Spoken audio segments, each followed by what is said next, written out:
کرشمہ اپنی خفیہ نوکری پر نکلی ہیں۔ وہ سائیکل پر سوار ہو کر گندے گلی کوچوں کو پار کر کے شہر کے صاف ستھرے علاقے میں جا رہی ہیں۔ بھارتی گجرات میں واقع یہ مصوری کا ایک بے حد اہم مرکز ہے۔ یہاں کرشمہ پردے کے پیچھے کپڑے اتارتی ہیں۔ مصوری کی وہ کلاسز جہاں انسانی جسم کی مصوری سکھائی جاتی ہے، کرشمہ انہی کلاسز میں بطور نیوڈ ماڈل کام کرتی ہیں۔ ان کی عمر 20 سال ہے اور اس ادارے میں تقریباً 5 برس سے کام کر رہی ہیں۔ وہ اس ادارے کی اکلوتی نیوڈ ماڈل ہیں۔ طلباء کا کہنا ہے کہ انسانی جسم کی مصوری کی کلاسز مصوری سیکھنے کے لیے بے حد ضروری ہیں۔ جب ہم کپڑوں کے ساتھ بناتے ہیں تو ہمارا دھیان بیسیکلی کپڑوں پہ جاتا ہے، ہم ان کے باڈی سٹرکچر یا کیسے مسلس ٹرن ہو رہی ہیں، کیسے ہو رہی ہیں، ہم کو پتہ نہیں چلتا، جبکہ اگر ہم کسی کو نیوڈ بناتے ہیں تو ہم کو اسٹڈی بہت اچھی کرنے کو ملتی ہے۔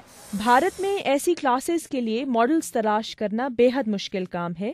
انہیں نہ صرف اس کام کے لیے کم تنخواہ ملتی ہے، بلکہ اس سے بھی زیادہ اہم بات یہ ہے کہ معاشرہ اس کام کو کسی اور ہی نظر سے دیکھتا ہے۔ ایسے کبھی کبھی لگتا ہی ہے کہ پتہ چلے گا تو میرا پتہ نہیں کیا ہوگا، یہ میں سوچتی ہوں۔ اگر پتہ چلا تو پھر رشتہ دار بھی نہیں ہوگا، ادھر شادی وادی پر نہیں ہو سکتی۔ کرشمہ کا خوف بے بنیاد نہیں ہے، اسے سمجھا جا سکتا ہے۔ بھارتی معاشرہ تمام تر ترقی کے باوجود اب بھی قدامت پسند ہے۔ نیوڈٹی کا موضوع کافی متنازع رہا ہے۔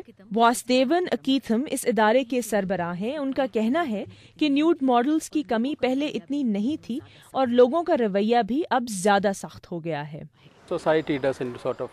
معاشرہ ایک مرد یا عورت کو برہنہ یا کپڑوں کے بغیر دیکھے جانے کی اجازت نہیں دیتا، اور دراصل وہ نیوڈ ماڈل کو جسم فروش کی طرح ہی دیکھتا ہے۔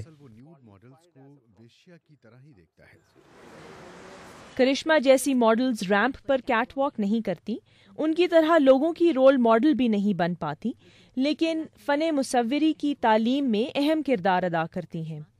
کرشمہ اکیلی زندگی بسر کرنے پر مجبور ہیں۔ معاشرے سے صرف انہیں ایک چیز درکار ہے کہ وہ انہیں اسی طرح قبول کرے جیسی وہ ہیں، ایک جوان اکیلی عورت جو اپنی روزی روٹی محنت سے کما رہی ہے۔